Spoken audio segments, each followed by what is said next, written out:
before we went to break there, and I did call him me and Brendan's close friend, Hunter Patterson. But to be honest with you, Hunter, it's not very friendly to not have really seen you since the season's over. So I guess it does feel a little bit wrong to introduce you as a friend because that doesn't feel like something a friend would do. So that's on ours. That's on us. That's our bad. But what have you been up to during the summer since the season ended?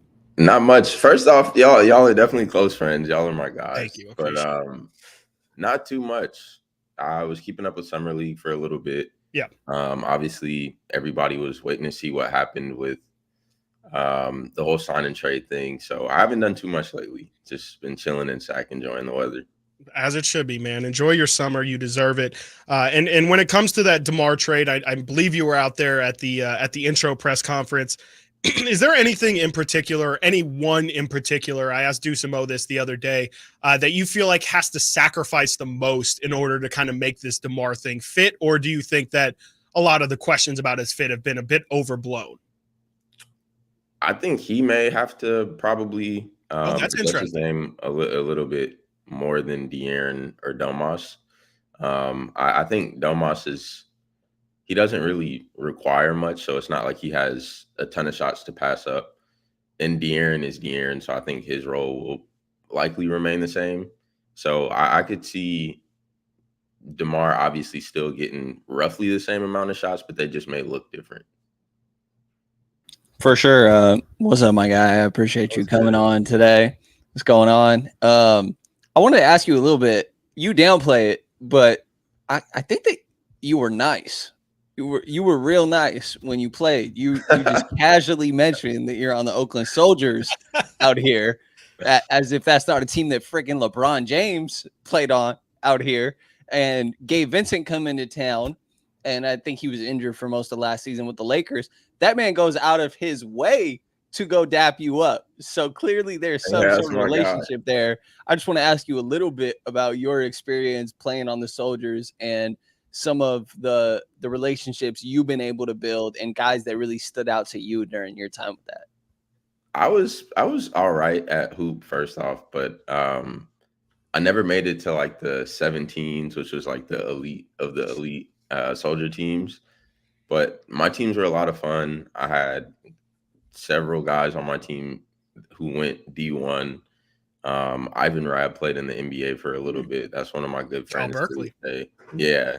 But I just remember those older teams. There was like Aaron Gordon, Stanley Johnson, Jabari Bird, Dominic Artis. There was just like a bunch of elite guys. And I remember being like at those games and how much anticipation essentially just a high school basketball game had would be pretty crazy. Do you kind of think that in general, like when it comes to the AAU scene, like it feels like it's definitely gotten, as the years go by, like a really bad rap? Like people kind of view it as like public enemy number one, more specifically when it comes to like, you know, especially the how we kind of grow our U.S. stars here versus now you see all the international players or all the best players in the league. Do you got to feel like AAU gets a bad rap for it, or is it pretty justified? Yeah, I don't think AAU is as terrible as everyone wants to make it seem. I think there's like certain teams that maybe don't practice it much, if at all, but some teams do really spend a lot of time working on development and just being like a cohesive team. But I would say I think there's it's not as bad as everyone makes it seem. There's apparently like a leaf blower or something right outside of my apartment window right now. So I apologize for that. You're good. For sure. Just to pull back curtains a little bit, I very much enjoy that I'm sitting here talking to Chris Watkins and Hunter Patterson. These are two dudes that are quite literally my closest friends when it comes to all this Kings media stuff. And Hunter, I guess the question I got for you is, you know, addition of DeMar DeRozan, how open that man is blowing those leaves? I'll tell you that right now. Oh, they're blowing the heck out those leaves. Those leaves are getting blown. Absolutely.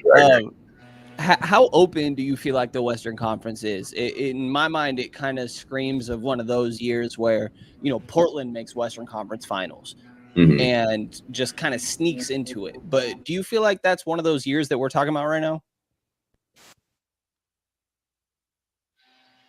I do think so. I think there's a lot of growth on teams that were already pretty elite. Like I think the Thunder will be better than they were last year by probably a pretty decent margin. I think the Timberwolves should improve, but also there's teams last year who weren't really too competitive who should now be pretty decent. I think the Grizzlies should be back in the mix. I don't think the Spurs are going to be a playoff team or anything. They could potentially maybe be like around that play-in area, but I think um, Memphis probably being the best case of teams who weren't really super competitive last year in the West that should be good this year. The Rockets could take a step even. So I think it could be pretty wide open in the West. And when it comes to DeMar DeRozan and his fit here in Sacramento, I mean, I think, we've now had some time to kind of let it sit. Or do you feel better about DeMar being here in Sacramento? Do you feel about the same as you did back then now that you've kind of had some time to let it sink? Because frankly, I do think it's been a thing that we've talked about a couple different times is just hasn't really set into a lot of Sacramento that you have DeMar. Obviously, all the rumors leading into that trade was, hey, Lauri Markkanen's available. You got Brandon Ingram that's available, and Kings fans got really excited about that. And it felt like, maybe when it actually happened to be DeMar, people didn't have the time to like properly hype themselves for it. I'm not saying you fall under that category, but just since we've now learned that DeMar is going to be a King, would you say you feel any differently than maybe you did when it first initially was announced? I'm probably just as excited. I was hyped about it at the time. I think I wasn't really one of the people who really honed in on his fit and how he and De'Aaron maybe overlap in certain areas, but I think I'm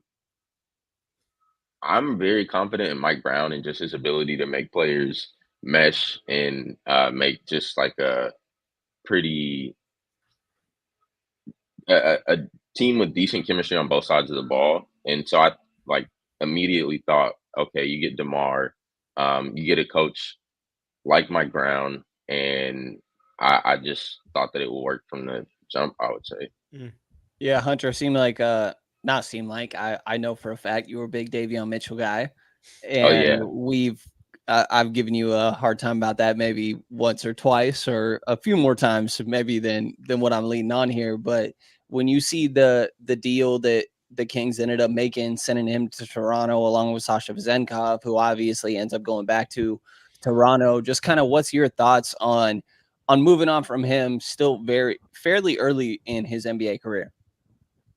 I wish Davion the best. I think he's a talented player, and I think he probably just needs to be in the right situation, which seemed like it could have been here first, but then once Devin Carter gets drafted, it's kind of like, okay, it might not work for you here, but I think Davion just needs as much confidence as he can get from himself and those around him. I think Kings fans will likely, although it was a short period of time, be fond of his career and the things he was able to do here. And as far as Sasha, I hope he ends up finding whatever he wants. He just didn't seem like he was necessarily like too happy in his role here in Sac. And then I saw a video of him at home, and there's like tons of people like chanting his name. Like everybody's like super juiced for him to be back. So I think anyone would want to be treated that way. And then Jalen McDaniels, I'm not as like low on, I think, as everyone else. People were like, I at one point saw someone say that they'd rather have Kessler, which like shouts out to Kessler. I probably wouldn't in that situation, but I think Jalen can be really good. He's been on like a lot of his situations. He was in Charlotte. He was the Raptors have like a somewhat newish coach. So I don't know. I don't think he had like the best opportunity, and I think this could be another situation where like Mike Brown pulls the best out of someone.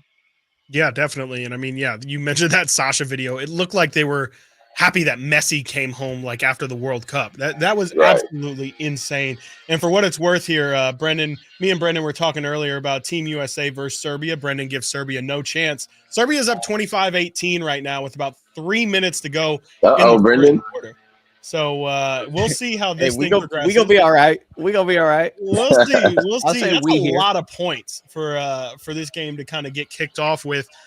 Just in general, before we get you out of here, Hunter, and thank you, Hunter Patterson, editor over at The Athletic.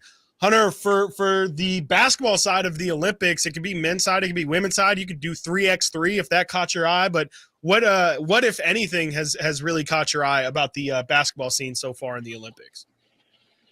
I would say I've been having a lot of fun watching Wemby. He's like, I think anytime you watch him play, he's super passionate, but it seems like he's showing more emotion in these games. Like I've seen him, there's like that video of him yelling with Evan Fournier. The pizza roll. The pizza rolls. So he just seems like he's really animated past what we saw last season, which could just be him being more comfortable like at this stage in his career. Yeah, you wrote a great article, I believe it was last season, about Keegan Murray sort of finding his confidence on the defensive end when it came to guarding Steph Curry. Great article over there on The Athletic. Anybody that hasn't read it should definitely check it out.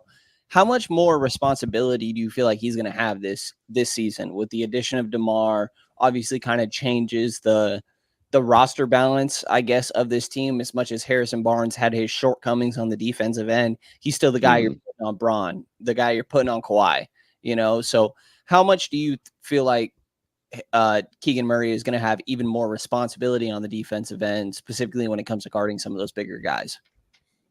I think he'll have even bigger amount of responsibility than he did last season, but it's a win-win for him a little bit because obviously you expect him to take a jump again this season, whether DeMar was going to be here or not. But for one, I think DeMar can like bring him along, but also like if you don't end up like blossoming and having this huge season, I don't want to say like a built-in excuse or anything, but there's like a real understanding that you had to like, for the first time in Keegan's career, there's like a new impact player on the team. But I think DeMar seems pretty committed to trying his best to take Keegan to that next level. So. Well, there you have it. You got our guy, Hunter Patterson. Hunter, I promise we will hang out at some point this summer before the season starts. It's on us. I'll take all the blame. I won't say us. I will take the blame. You have your guy Bam Adebayo right now trying to help Team USA get this gold, man. So we'll definitely be watching these games along, and we'll definitely have to kick it sometime soon, Hunter. Thank you so much for joining us, man. All right, appreciate y'all. Absolutely. That was Hunter Patterson, editor over at The Athletic. And coming up next, we're going to,